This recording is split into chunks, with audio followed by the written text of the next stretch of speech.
Првиот разговор за денеска, бидејќи името на институцијата е долго, ќе мора да го прочитаме. Агенција за финансиска поддршка во земјоделството и руралниот развој. Или, во народот позната како платежна агенција, ова утро гостин во Македонија на утро е Никица Бачовски, директор на оваа институција. Велиме, добро утро. Добро утро, благодарам на поканата. Секогаш земјоделството и земјоделието, нели, се тема која што е една од најбитните во македонското општество. Ние по природа сме земјоделска земја, меѓутоа реалноста кажува нешто друго. Многу малку ги користиме капацитетите кои што ни ги дала природата. Ќе зборуваме нешто подоцна за тоа. Исплатени се субвенциите за градинарите, за лозови насади, за житни култури, остануваат уште дел од одгледувачите на растителни култури и сточарство. Колку субвенционирањето на земјоделството помага во одржувањето на ова за нас битна, а и за човештвото воопшто битна стопанска гранка? Добро, главната цел на субвенциите или директните плаќања, како што ги нарекуваме ние, кои што во нашите програми се пресликани преку финансирање на растително и сточарско производство, каде што на годишно ниво се јавуваат над 60-62 баратели на земјоделски субвенции, е една политика која што не е само во наши услови, туку и во цела Европска Унија. Голем дел од оној заеднички европски буџет се одделува токму на делот на субвенционирањето по површина и по грло добиток, исто онака како што е кај нас традиционално наназад низ годините поддршката во наши услови е секогаш над 100-120 милиони евра, бидејќи како што кажав големи бројот на луѓе кои што ги користат субвенциите. Можам слободно да кажам дека без државната поддршка нема одржливо земјоделство. Тоа не е само една дефиниција која што важи за Македонија, туку буквално насекаде во целата Европска Унија се знае дека субвенциите, односно државната поддршка е многу важна за да има одржливо земјоделство, затоа што субвенциите првенствено се насочени, односно постојат за да ги намалат влезните трошоци кај земјоделците, по основ да речеме на прихрана, ѓубриво, нафта и така натаму, за да може да имаат некој поголем профит кој што ќе ги одржува во таа дејност, кој што, како што знаеме, не дека се напушта бидејќи е генерално неисплатлива, туку онаа миграција село-град и оние, да речеме, нови интересни работи, посебно за младата популација, која што тешко се задржува во руралните средини, полека насекаде, како и тука, можеме да кажеме, нели, дека и интересот и бројот на земјоделци опаѓа заради таа миграција, рурално-урбана. Заради појавата на современите нешта во општеството. Меѓутоа човекот мора да разбере дека ако нема храна не може да преживее. И дека и земјоделството, ако ги следи трендовите, ако е современо и модерно, и тоа е една прекрасна не само професија, туку и занимација.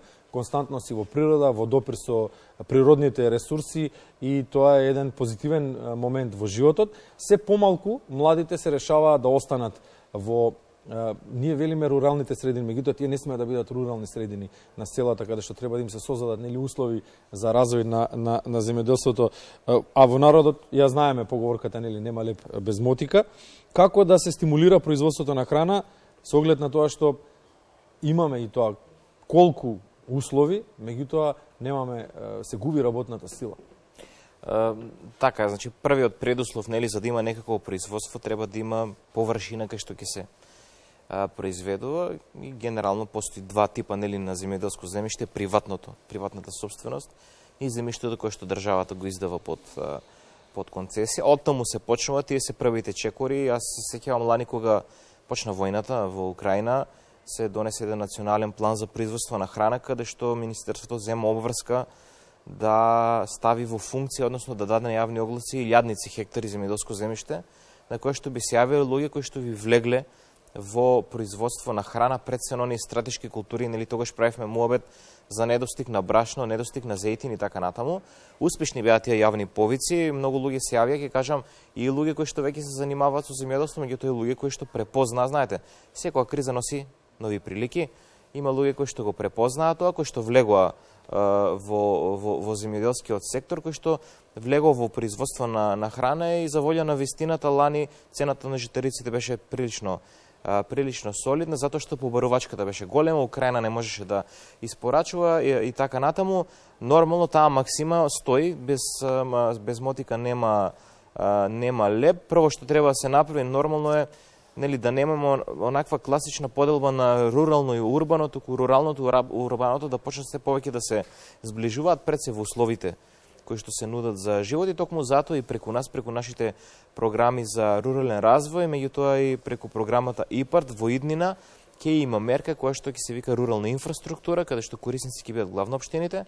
Тоа го направивме ние со повеќе од 200 финансирани проекти во руралните општини, каде што со 100% грантови финансиравме изградба на патишта, водоводи, канализации, партерни уредувања, домови на култура, детски реквизити и така натаму, каде што се обидовме да влијаеме преку една наша програма, како што кажав, руралното да се приближи кон урбаното.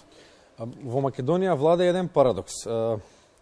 Нашите луѓе, нашите млади заменуваат во странство, берат разни производи, работат во земјоделскиот сектор, а кај нас нема кој да ја работи земјата. Сега тука се поставува прашањето дали да им се создадат подобри услови на младите за да останат дома или да увезуваме работна сила. Што е од овие два момента подобро?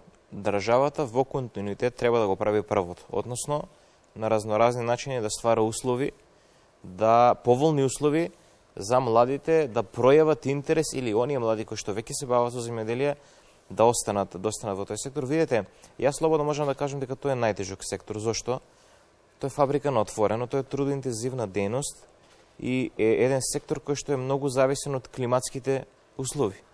Значи, може да се случи да имате вие, како да ви кажам, идеална плантажа, се да оди добро, со еден мраз, со еден град, сето тоа така е. Многу неизвестна, еве јас пред некој ден бев во Свети Николе, кај млади луѓе кои што обработуваат над 50-60 хектари земјоделско земјиште, кои што поседуваат солидна земјоделска механизација, кои што се спремни за производство, кои што и користеле нашите програми, кои што слушна во прилогот на луѓето вели битно име по која цена ќе купуваат ѓубривото. Ние лани по прв пат воведовме субвенција од 40% за набавено вештачко ѓубриво, бидејќи кој што можеше да се примети цените прилично скокнаа, бидејќи суровината за ѓубрето претежно доаѓа од Украина, Русија, од тој регион и се створи еден недостиг, цените отидоа до небо, ги финансиравме со 40%, зашто со ѓубрето е важно за приносот.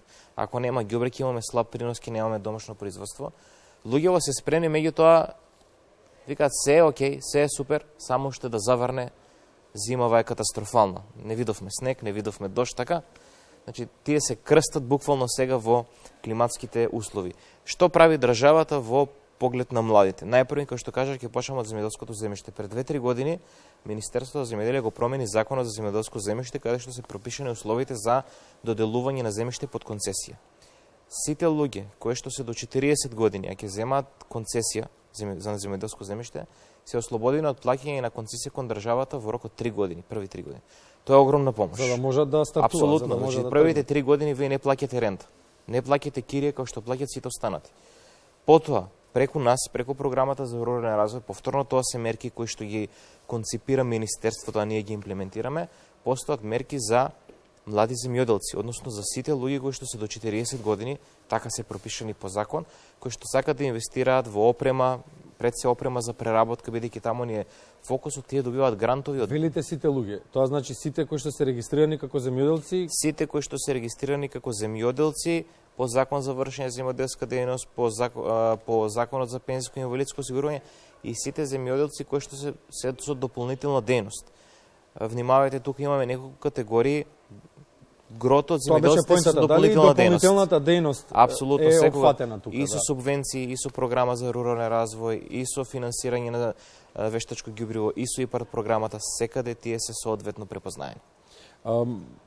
Ја споменавте неколку пати војната во Русија и Украина. Сега, освен тоа што се отвараат нови можности, таа војна агресија на русите врз украинците нам ни покажа колку сме ние зависни од увозот на храна. Можно ли е така да обстанеме? Треба ли да се работи повеќе на домашното производство? Се тоа што го зборувавме сега, практично ова би била нека сума на она се до сега кажаното.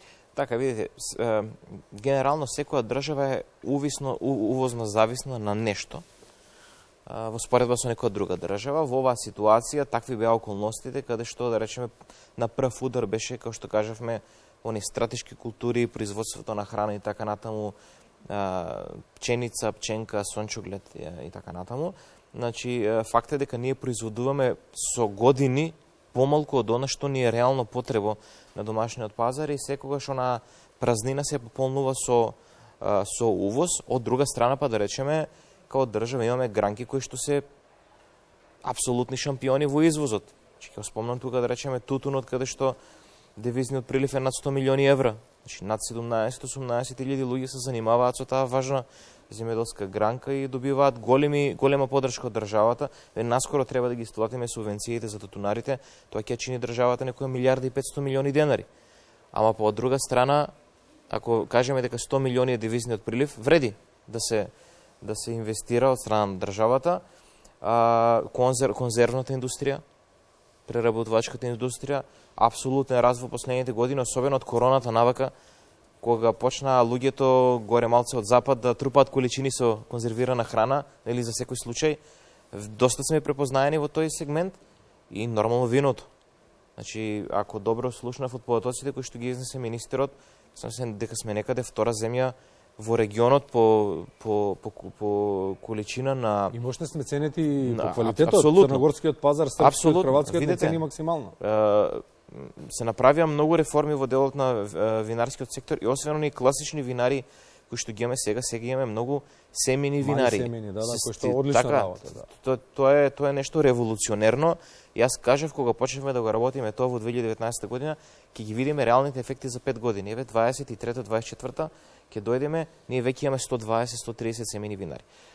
Така да војната покажа колку е важно домашното производство, државата превзема мерки, како што кажав, преку давање на земјоделско земјиште под концесија, финансирање на ѓубривото за гарантирање на поголем принос, финансиска поддршка за набавка на сертифициран семенски материјал, што исто така гарантира зголемен принос, и за секој оно што ќе оствари принос поголем од очекуваното, се даваше дополнителна субвенција. Така да, сите мерки беа насочени кон стимулирање на производство и како што кажав, бројките во моментот не ги знам, бидејќи не ги водиме тие детали во смисла на тоа колку, нели, во тони пченица е произведено, меѓутоа од она што го слушам на терен, каде што бев кај луѓето, задоволни од сезоната, задоволни од поддршката, задоволни од приносот, задоволни од цената.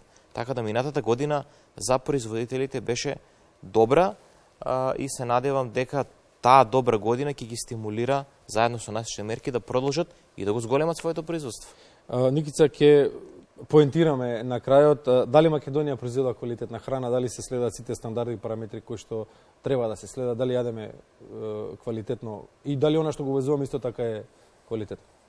Добро, сега тоа малце повеќе во сегментот на Агенција за храна и ветеринарство, ама ајде ќе направиме еден краток осврт. Ние сме препознаени, особено во регионот, дека ако збориме за оние основни производи, овошни, градинарски и така натаму, се разликуваме од целиот, да речеме, од целиот регион.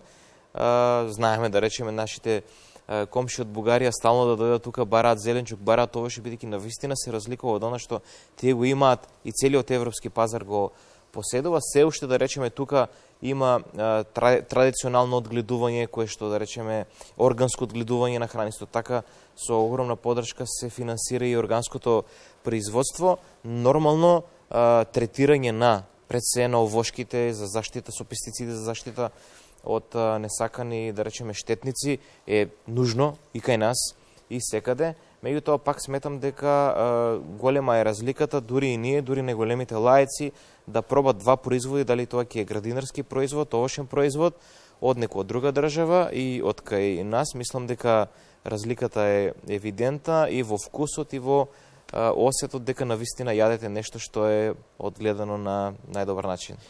Агенција за финансиска поддршка во земјоделството и руралниот развој, или позната во народот како платежна агенција, Никица Бачовски, директор на оваа институција, гостин во Македонија наутро. Благородна е работата што работите. Да се надеваме дека ќе има успех, да се надеваме дека ќе има резултати, дека Македонија ќе остане препознатлива како земјоделска земја, бидејќи ние сме тоа што сме, а имаме прекрасни природни услови да го развиваме земјоделството и да јадеме здрава храна. Благодариме за учеството уште еднаш. Благодариме на вас и Еве, тоа е да ги повикам сите да следат нашата работа. Ние не постоиме само за они што во моментот се бават со земјоделско производство, туку и за сите заинтересирани, а бога ми во последно време се многу.